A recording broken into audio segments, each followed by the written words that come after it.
말씀입니다.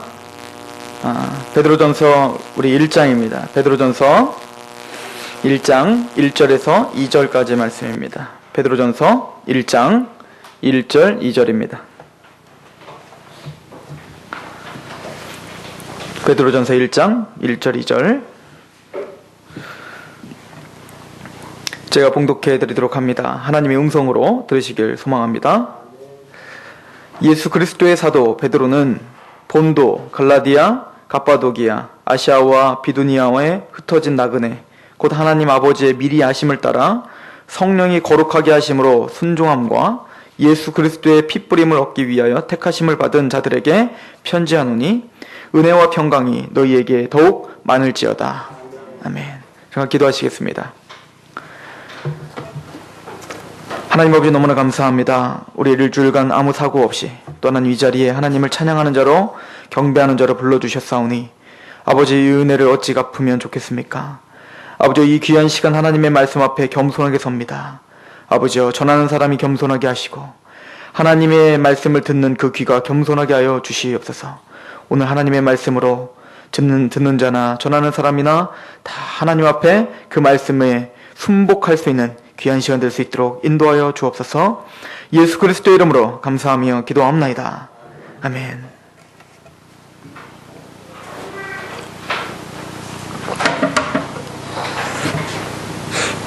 오늘부터는 저랑 같이 베드로전서를 강해하며 하나님이 주시는 은혜와 그 뜻을 상고해 보고자 합니다. 사도들 중에 대표적인 사도들이 몇이 있죠. 여러분들이 잘 아는 것처럼 베드로 사도가 있고 요한 사도가 있고 그리고 여러분들이 알고 있는 것처럼 바울 사도가 있습니다. 특별히 대표적인 이 세 사도는 바울 사도는 믿음의 사도라고 많이 칭함을 받습니다.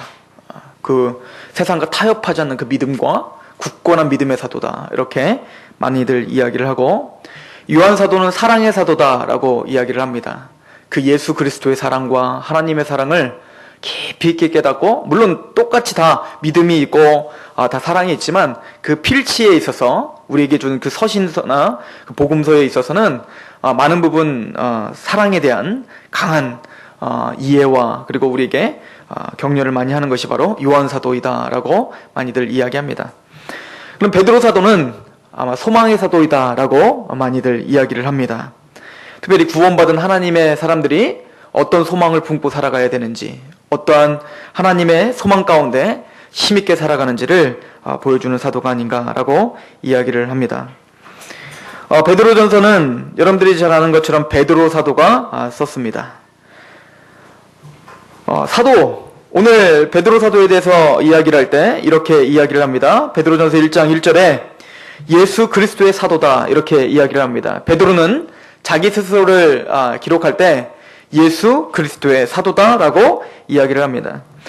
사도라고 하는 직분은 굉장히 독보적이고 지금 현 시대에 있는 그런 권위, 사도와 같은 권위가 있는 사람은 이 시대에는 없음을 여러분들은 알고 있으셔야 됩니다. 사도는 어떤 사람이냐면 우리 사도행전 1장을 잠깐 가보도록 하겠습니다. 사도행전 1장에 가보면 이런 말씀이 있습니다. 사도행전 1장 21절 12사도 중에 유다가 이제 자살을 하고 11명밖에 되지 않았을 때 다시 한번 12명을 채우기 위해서 사도를 뽑는 장면이 나오는 것을 알 수 있죠. 그때 사도가 될 수 있는 그 자격에 대해서 이렇게 이야기를 합니다. 1장 21절 22절을 한번 보도록 하겠습니다. 1장 21, 22 같이 한번 읽어볼까요? 시작. 이러므로 요한의 세례로부터 우리 가운데서 올려 가신 날까지 주 예수께서 우리 가운데 출입하실 때에 우리와 함께 다니던 사람 중에 하나를 세워 우리와 더불어 예수께서 부활하심을 증언할 사람이 되게 하여야 하리라 하거늘. 사도가 될 수 있는 자격은 꼭 누구여야 됩니까? 세례 요한서부터 예수 그리스도의 출입, 예수님이 살아계셔서 예수님이 하셨던 그 모든 일을 직접 보고 예수님을 직접 만났고 예수님의 말씀을 직접 듣고 예수님의 십자가 사건과 예수님의 부활 사건 그 모든 사건들에 대해서 직접 체험한 사람이 누가 될 수 있어요? 사도가 될 수 있다라고 이야기를 합니다. 그래서 아무나 사도가 될 수 있는 게 아니에요. 사도는 대물림되는 게 아니에요. 그 시대에만 사도가 있어요. 이해가십니까? 사도에 대해 그 사도 요한은 자기를 이렇게 설명을 합니다. 요한 1서를 한번 가보시면 이렇게 써 있습니다. 요한 1서 1장에 보면 1장 1절에 태초부터 있는 생명의 말씀에 관하여 예수 그리스도를 말합니다. 태초부터 있는 생명의 말씀, 즉 예수 그리스도에 관하여는 우리가 들은 바요. 예수님의 말씀을 직접 어떻게 했다? 들은 사람이다. 요한 사도는 나는 예수님의 말씀을 직접 들은 사람이에요. 그리고 눈으로 어떻게 했어요? 직접 본 거예요. 뭐 환상으로 본 게 아니에요. 예수님을 직접 본 사람입니다. 그리고 자세히 보고 우리의 손으로 어떻게 했어요? 만진 바라. 이게 뭐야? 사도의 권위입니다. 사도들은 반드시 예수님과 함께 있었고 예수님을 직접 봤고 예수님과 직접 대화를 나누고 예수님의 십자가의 사건, 예수님의 부활 사건을 직접 경험한 자가 누구예요? 사도예요. 특별히 사도 바울만 특별히 뽑아서 환상 중에 예수님을 직접 만나는 체험을 합니다. 부활의 예수님을 만나는 체험을 한 바울을 제외해놓고는 모든 사도는 다 어떻게 했습니까? 예수님을 직접 보고 예수님을 직접 체험한 사람들이 누구다? 사도다. 이렇게 말합니다. 그래서 교회 역사에 있어서 유일하고 독보적인 권위를 갖고 있는 자가 누굽니까? 사도입니다. 그래서 고린도전서 12장에 보면 은사에 대해서 이야기하면서 때로는 사도요, 선지자요 이렇게 세우심을 받았다라고 할 때 그 사도는 오늘날도 되풀이되고 또 사도의 직분이 있는 게 아니라 교회는 사도는 이제 없음을 여러분들은 이해하셔야 됩니다. 그렇다면 사도적인 그 하나님이 그 교회 초반에 베드로와 같은 그 사도의 직분, 예수 그리스도의 사도의 직분을 왜 그러면 우리에게 세워주셨는가? 이것이 우리에게 중요합니다. 여러분들 마태복음 16장을 한번 가보십시오. 특별히 오늘 베드로전서를 기록한 베드로 사도가 하나님께 예수님께 부여받은 그 권세는 그렇게 쉬운 권세가 아닙니다. 가벼운 권세가 아닙니다. 마태복음 16장 우리 18절을 한번 보십시오. 마태복음 16장 18절.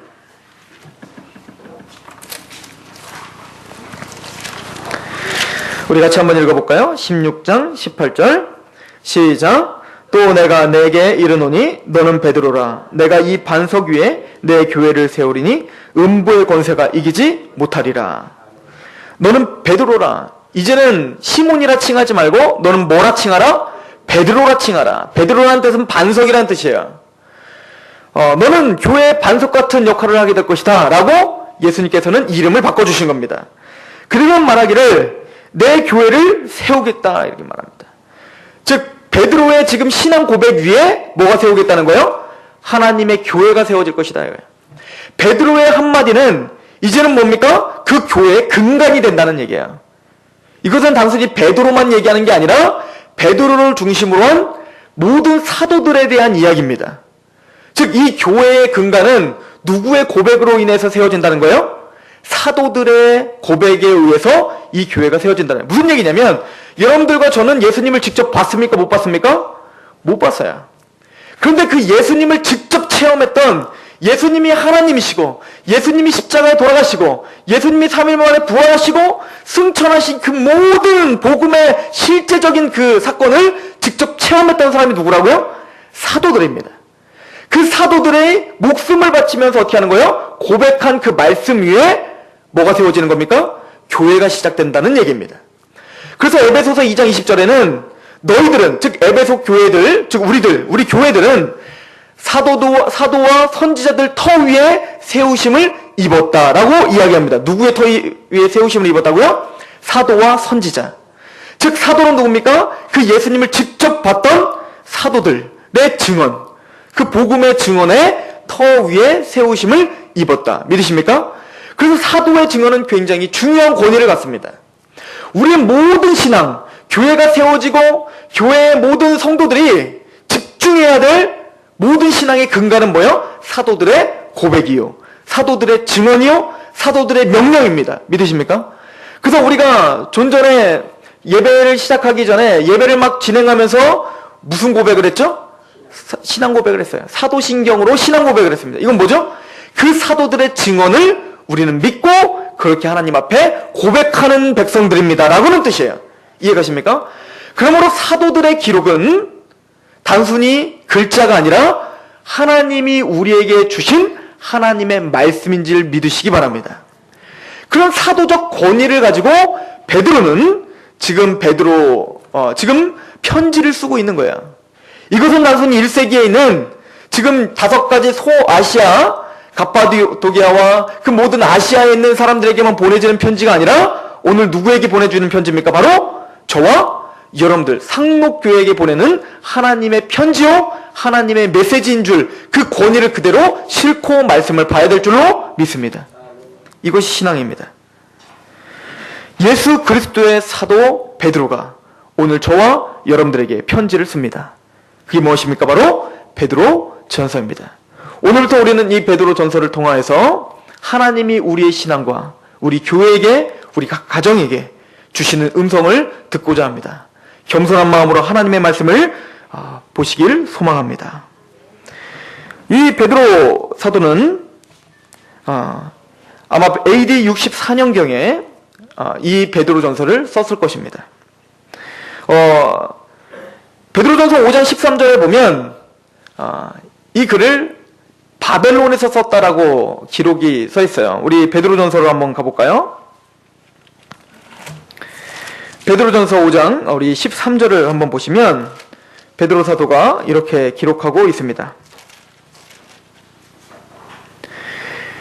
택하심을 함께 받은 바벨론에 있는 교회가 너희에게 문안하고, 즉 너희에게 베드로가 지금 문안하는데 누가 함께 문안하고 있다는 거예요? 바벨론에 있는 교회가 너희에게 함께 문안한다 라고 말하고 있어요. 즉 지금 베드로 사도가 지금 어디에 있다는 거예요? 바벨론 교회에서 편지를 보내기 때문에 지금 나와 함께 있는 이 바벨론 교회가 바로 너희들에게 문안한다 라고 말합니다. 그래서 이 기록은 지금 아마 한 AD 63년경이나 64년경에 아마 베드로가 바벨론 교회에서 썼을 것이다 라고 우리는 믿습니다. 그런데 바벨론이 그러면 어디냐? 여러분들 그 유프라테스 강과 티그리스 강이 이렇게 흘러가는 그 강이 있어요. 바벨론 제국 아시죠? 그 바벨론 지역에 아마 그 교회가 있었을 것이다. 그 교회에서 아마 베드로가 썼을 것이다 라고 하는 사람도 있고, 또 어떤 학자들은 이 바벨론이라고 하는 것은 상징적인 의미일 것이다 라고 말하는 사람도 있습니다. 그런데 많은 학자들은 아마 상징적인 의미가 더 클 것이다 라고 하는데 더 집중을 합니다. 저도 그렇게 믿습니다. 그럼 바벨론이 무슨 상징이냐? 즉 바벨론 포르기를 생각하시면 됩니다. 이스라엘 백성들의 모든 종교적인 자유가 박탈당했습니다. 포로로 끌려간 거예요. 뭔가 억압된 상징이 뭡니까? 바벨론입니다. 아마 그래서 지금 로마 제국을 이야기할 것이다 라고 말해요. 지금 그 당시는 뭐예요? 그 기독교인들을 핍박하고 기독교인들의 신앙 자유를 억압하고 있는 그 국가가 어디입니까? 로마였고, 아마 베드로는 로마 교회에서 이 편지를 쓰고 있을 것이다 라고 우리는 많은 신학자들과 많은 목회자들은 그렇게 동의를 하고 있습니다. AD 64년은 굉장히 중요한 시기입니다. AD 64년은 네로 황제가, 여러분들이 알고 있는 그 네로 황제가 기독교를 대대적으로 국가적으로 핍박한 시작점이 바로 AD 64년경이에요. 그래서 아마 이 베드로전서는 그 대대적인 교회를 향한 핍박이 있기 직전 한 63년에서 64년 초기에 베드로가 로마에서 썼을 것이다 라고 이야기를 합니다. AD 한 63년경 전에 한 62년경쯤에 바울이 이미 로마 교회에 있었어요. 압송을 당한, 사도행전을 여러분들이 보시면 바울이 이미 로마에 압송을 당한 그래서 로마 감옥에 갇혀 있었을 경우입니다. 그래서 디모데전서에 보면 디모데후서에 보면 바울 사도는 마가를 나에게 좀 불러오라. 굉장히 뭔가 외로운 상태에서 바울이 마가를 좀 나에게 불러오라 라고 하는 장면이 나오죠. 그래서 아마 마가가 그때 바울에게 와서 바울을 아마 시종을 들었을 것입니다. 그리고 그 후에 베드로가 로마에 와서 있었기 때문에 로마 교회에, 여러분들 아까 베드로전서 5장에 보시면 마가와 함께 있다라고 기록이 되어 있습니다. 그래서 이 얘기가 왜 중요하냐면, 여러분들 이제부터 베드로전서를 쭉 보면 에베소서와 굉장히 비슷한 용어들이 100번이나 넘게 나와요. 그리고 로마서와 일맥상통한 얘기가 굉장히 많이 나옵니다. 아마 바울의 로마서를 이미 알았고, 그 서신서들을 많이 알고 베드로는 이미 그것을 이해하고 있었던 것 같아요. 그래서 여러분들이 이제 베드로후서를 나중에 우리가 같이 강의를 하면 알겠지만 베드로후서에는 바울의 이야기가 나옵니다. 우리의 형제 바울 또한 이 일에 대해서 자세하게 너에게 이야기해줬다라고는 바울의 기록들을 이미 베드로가 다 읽고 이해하고, 그래서 아마 바울 사도가 로마에 있다가 떠난 후에 베드로가 이곳에 와서 로마에 와서 그 로마 교회를 치리하면서 그 아시아에 있는 그 성도들에게 지금 편지를 보내고 있는 겁니다. 근데 지금 베드로는 굉장히 급박한 상황이에요. 왜냐면 이제 좀 있으면 네로의 대핍박이 교회에 휘말아쳐 올 거기 때문에 그렇습니다. 그리고는 네로 핍박으로 인해서 바울도 순교를 당하고, 아마 베드로도 이 베드로 전서와 후서를 쓴 후에 얼마 있다가 네로에 의해서 십자가에 거꾸로 못 박힘을 당하고 순교를 당하는 그런 역사를 가지고 있습니다. 베드로 사도는 이 교회에 대핍박과 고난이 있을 것에 대해서 알고 있었습니다. 그래서 이 베드로 전서의 중심 주제, 가장 많이 쓰는 용어가 바로 고난입니다. 즉 구원받은 하나님의 성도들에게는 고난이 있다라고 하는 것을 계속 이야기합니다. 그래서 이 베드로전서 짧은 성경 안에 16번이나 고난에 대해서 이야기를 하고 또 8번은 은혜에 대해서 이야기합니다. 즉 그 고난을 이길 수 있는 힘은 뭐라는 거예요? 은혜라고 하는 겁니다. 그러므로 우리가 이렇게 물질적으로 또 실제적 육체적인 고통을 당하고 있지는 않지만 오늘도 구원을 받은 하나님의 사람들을 이해하지 못하는 세상 가운데 살고 있는 우리들에게 하나님이 소망을 주시고 또 우리에게 우리의 믿는 바를 더 굳건하게 하시기 위해서 하나님은 베드로전서를 우리에게 허락해 주셨는 줄 믿으시기 바랍니다. 그러면 이 베드로전서는 누구에게 쓴 성경입니까? 베드로전서는 오늘 베드로전서 1장 2절을 한번 1장 1절을 다시 한번 읽어보도록 하겠습니다. 시작. 예수 그리스도의 사도 베드로는 본도, 갈라디아, 갑바도기아, 아시아와 비두니아에 흩어진 나그네들에게 썼다라고 이야기를 하고 있어요. 즉 이 수신자는 바로 나그네들입니다. 지금 말하고 있는 본도, 갈라디아, 갑바도기아, 아시아, 비두니아 이 용어는 아마 여러분들 사도행전에 오순절 성령 강림의 날에 본도와 갑바도기아, 아시아에서 베드로가 설교할 때 성령이 충만해서 설교를 할 때 그 여러 아시아의 국가들에 있는 사람들도 모여들고 있었어요. 그때 아마 베드로의 설교를 통해서 구원함을 받은 사람들이 3,000명 중에 아마 이 아시아의 5가지 아시아 지역에 있는 사람들도 왔었고 그때 은혜를 받은 사람들이 다시 퍼져나가서 자기들이 있는 그 아시아 곳곳에 가서 아마 교회를 세우고 하나님의 말씀을 아마 전했던 사람들이었던 것 같습니다. 근데 그 사람들도 어떻게 했어요? 지금 핍박을 당하고 어려움 중에 있는 거예요. 그래서 베드로는 그들에게 어떻게 하는 겁니까? 지금 편지를 써서 소망을 가지라고 지금 편지를 쓰고 있는 것입니다. 그래서 흩어진 나그네들은 아마 소아시아 5지역에 있는 흩어진 성도들을 가리키기도 하고 이것은 더 나아가서 단순히 그 흩어진 성도들만 가리키는 것이 아니라 우리를 포함한 모든 성도들을 나그네라고 표현했다는 것을 우리는 알 수 있습니다. 우리 1장 2절을 한번 보세요. 나그네 곧 하나님 아버지의 미리 아심을 따라 성령의 거룩하심을 하심으로 순종함과 예수 그리스도의 핏부림을 얻기 위하여 택하심을 받은 자들에게 편지한다. 즉 우리가 뭡니까? 성령의 거룩하심을 받고 예수 그리스도의 핏부리심을 받으려고 구원함을 받고 택하심을 받은 누굽니까? 저와 여러분들이 바로 뭐라는 거예요? 나그네다라고 베드로는 이야기하고 있어요. 여러분들 고난 중에 있지만 또 고통 중에 있지만 성도들은 바로 나그네다라고 오늘 베드로전서는 이야기하고 있습니다. 여러분들은 나그네십니까? 나그네의 삶을 사는 것이 바로 성도다라고 이야기를 합니다. 오늘은 이 말씀에 집중을 하시길 소망합니다. 베드로 사도는 성도들을 향하여서 흩어진 나그네다라고 이야기를 하고 있습니다. 이 이야기는 단순히 베드로만 이야기하는 것이 아니라 성경 전반에 걸쳐서 구원받은 사람을 나그네라고 표현합니다. 그럼 이 나그네의 의미가 무엇입니까? 우리 히브리서 11장을 한번 가보도록 하겠습니다. 히브리서 11장 13절입니다.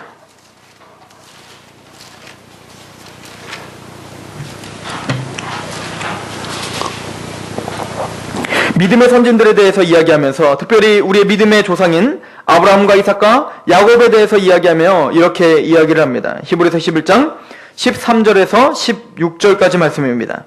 제가 읽습니다. 이 사람들은 다 믿음을 따라 죽었으며 약속을 받지 못하였으되 그것들을 멀리서 보고 환영하며 또 땅에서는 외국인과 나그네임을 증언하였다. 아브라함이 가나안 땅에 거하면서도 뭡니까? 나그네다라고 증언하였다는 거예요. 그들이 이같이 말하는 것은 자기들이 본향 찾는 자임을 나타냅니다. 그들이 나온 바 본향을 생각하였다면 돌아갈 기회가 있으려니와 16절 같이 한번 읽습니다. 시작. 그들이 이제는 더 나은 본향을 사모하니 곧 하늘에 있는 것이라. 자, 나그네 아브라함과 이삭과 야곱 또한 구약의 성도들도 나그네라고 이야기했다는 거예요. 그럼 나그네는 어떤 사람이 나그네라는 것입니까? 이 땅에 살고 있지만 무엇을 바라보는 사람이 나그네예요? 하늘의 본향을 바라보는 사람들이 나그네다 이거예요. 그렇다면 하늘을 바라보는 하늘 소망을 바라보는 그 나그네의 삶은 단순히 나는 하늘 소망을 바라봅니다. 난 하나님 바라보는 사람입니다를 말하는 것을 끝나는 게 아니라 아브라함과 이삭과 야곱은 나그네의 고백을 할 뿐만 아니라 나그네의 삶을 살았다는 거예요. 어떻게 그럼 나그네의 삶을 살았는가? 히브리서 11장 우리 8절부터 보십시오. 8절부터 10절까지 같이 한번 읽습니다. 8절 시작. 믿음으로 아브라함은 부르심을 받을 때에 순종하여 장래의 유업을 받을 땅에 나아갈새 갈 바를 알지 못하고 나아갔으며 믿음으로 그가 이방의 땅에 있는 것 같이 약속의 땅에 거류하여 동일한 약속 유업을 함께 받은 이삭과 야곱과 더불어 장막에 거하였으니 이는 그가 하나님이 계획하시고 지으실 터가 있는 상을 바라봤다. 이 무슨 얘기죠? 하나님이 아브라함과 이삭과 야곱에게 어디 땅을 주셨어요? 가나안 땅을 주셨어요. 그래서 아브라함과 이삭과 야곱은 지금 어디에 거하고 있습니까? 가나안 땅에 거하고 있단 말이에요. 그런데 하나님이 주신 그 가나안 땅을 아브라함과 이삭과 야곱에게 줬다면 지금 가나안 땅은 누구 땅입니까?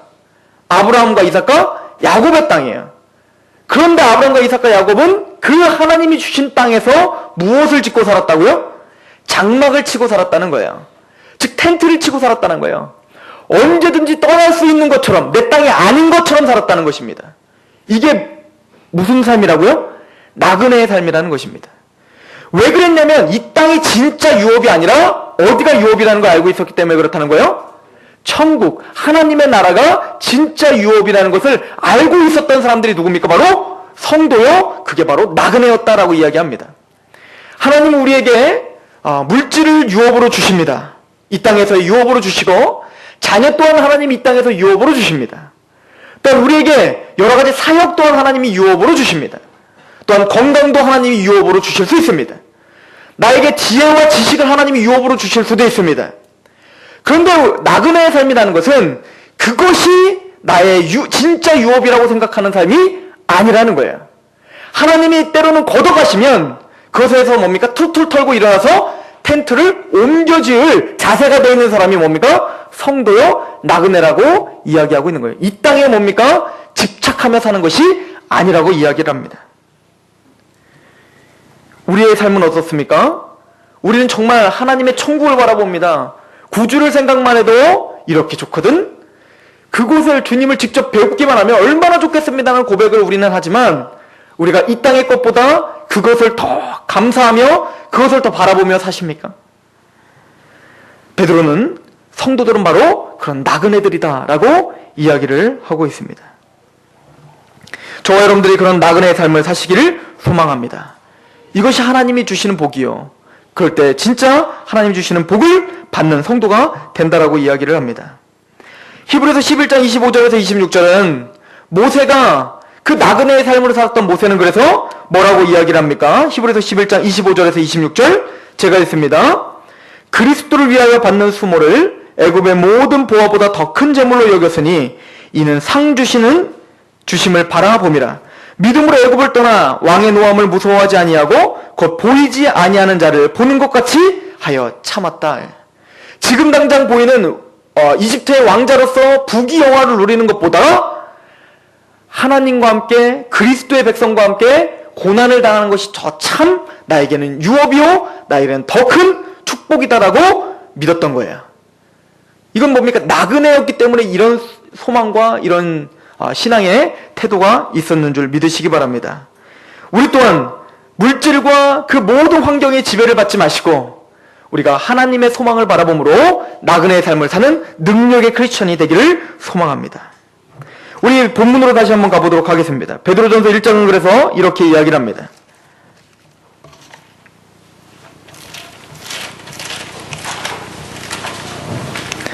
베드로전서 1장 우리 3절 말씀입니다. 같이 한번 읽어볼까요? 나그네의 삶은 이렇다는 거예요. 시작. 우리 주 예수 그리스도의 아버지 하나님을 찬송하리로다. 그의 많으신 긍휼대로 예수 그리스도를 죽은 자 가운데서 부활하게 하심으로 말미암아 우리를 거듭나게 하사 산 소망이 있게 하시며, 우리에게 뭐가 있다는 거예요? 산 소망이 있기 때문에 나그네의 삶을 살 수 있다라고 이야기를 합니다. 여러분들 안에 산 소망이 가득하시길 바랍니다. 우리는 바로 그 흩어진 나그네들입니다. 서산에 흩어졌죠. 또 서산에서도 뭡니까? 각 가정 가운데, 또 각 회사와 학교와 각 직장과 그 모든 처소 가운데 지금 뭡니까? 하나님의 이름으로 흩어진 하나님의 나그네들인 줄 믿으시기 바랍니다. 그런 나그네의 삶을 삶으로 하나님의 나라가 여러분들 통해서 확장되고 더 큰 축복을 받으시길 소망합니다. 그렇다면 이 나그네된 우리 같은 성도들에게 베드로는 왜 이 편지를 보냈을까요? 왜 우리들에게 현실 가운데 이런 삶 가운데 왜 하나님 우리에게 베드로전서를 또 우리에게 보냈을까요?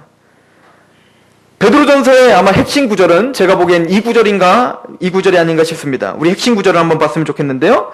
베드로전서 1장 16절입니다. 한번 읽어보겠습니다. 베드로전서 1장 16절 같이 한번 읽어봅니다. 시작. 기록되었을 때 내가 거룩하니 너희도 거룩할지어다 하셨느니라.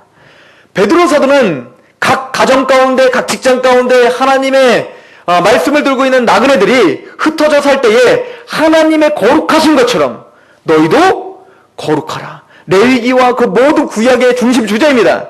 하나님이 거룩한 건 너희처럼 너희도 거룩하라 한 것처럼 우리가 하나님의 나그네된 성도들답게 우리의 처소에서 거룩하길 소망하는 마음으로 베드로 사도는 우리에게 명령합니다.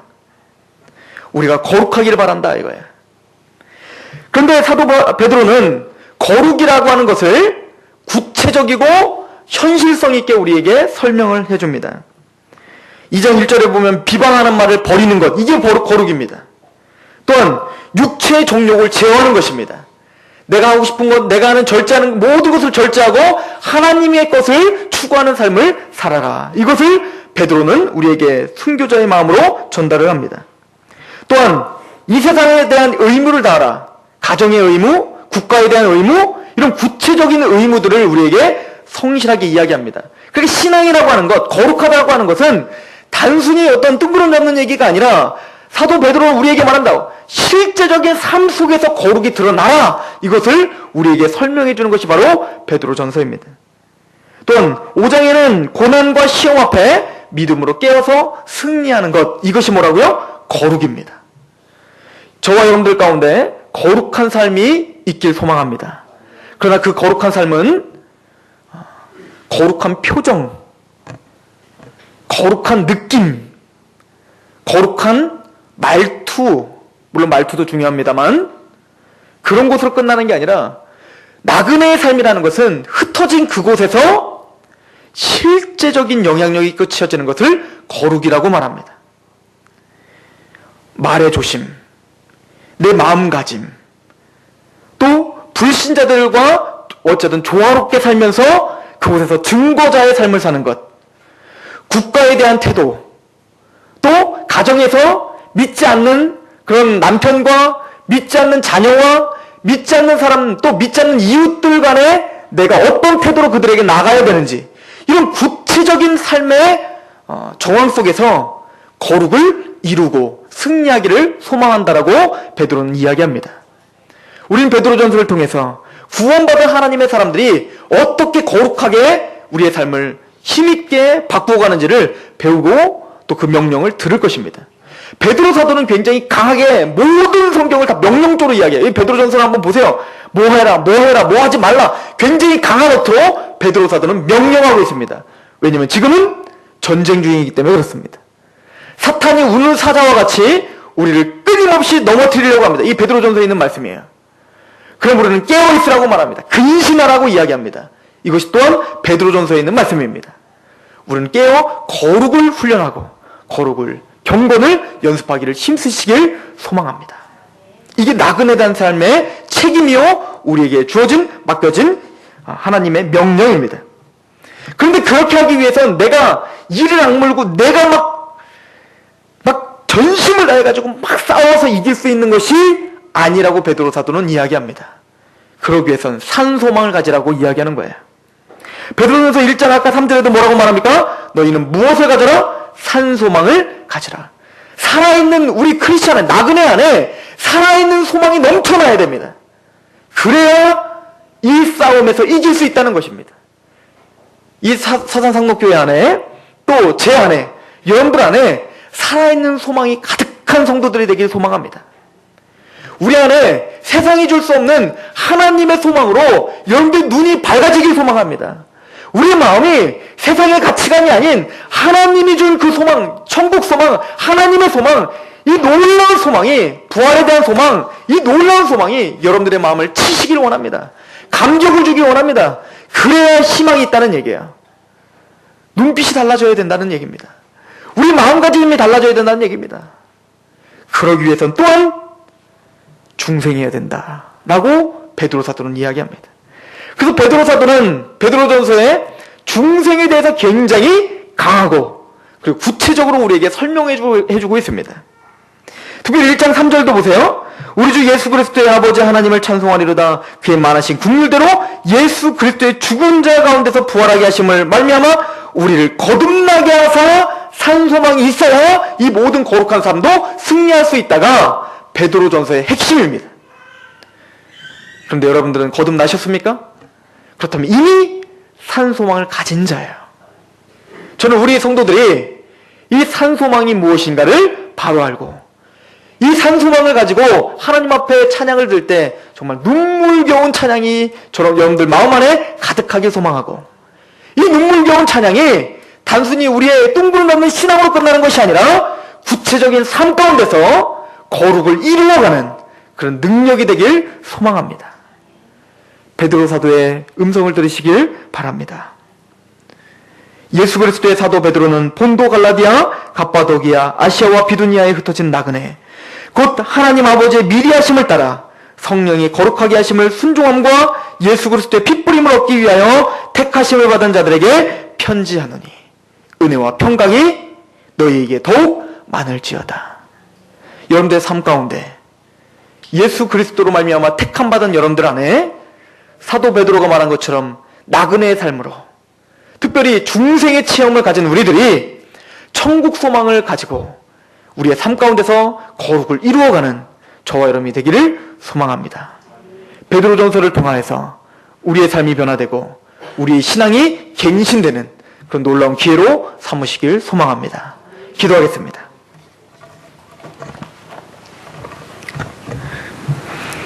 하나님 아버지 너무나 감사합니다. 예수 그리스도의 복음으로 말미암아 성령의 중생하심을 체험한 우리들이 이제는 천국 소망을 더 강하게 갖고자 소망합니다. 우리 마음 가운데에 그 천국 소망을 잃어버리지 않게 하여 주시고 그 천국 소망으로 말미암아 우리의 삶이 능력으로 변화되는 그런 놀라운 그런 성도들이 될 수 있도록 인도하여 주시옵소서. 그렇게 하신 하나님을 찬양하며 예수 그리스도의 이름으로 감사하며 기도하옵나이다. 아멘.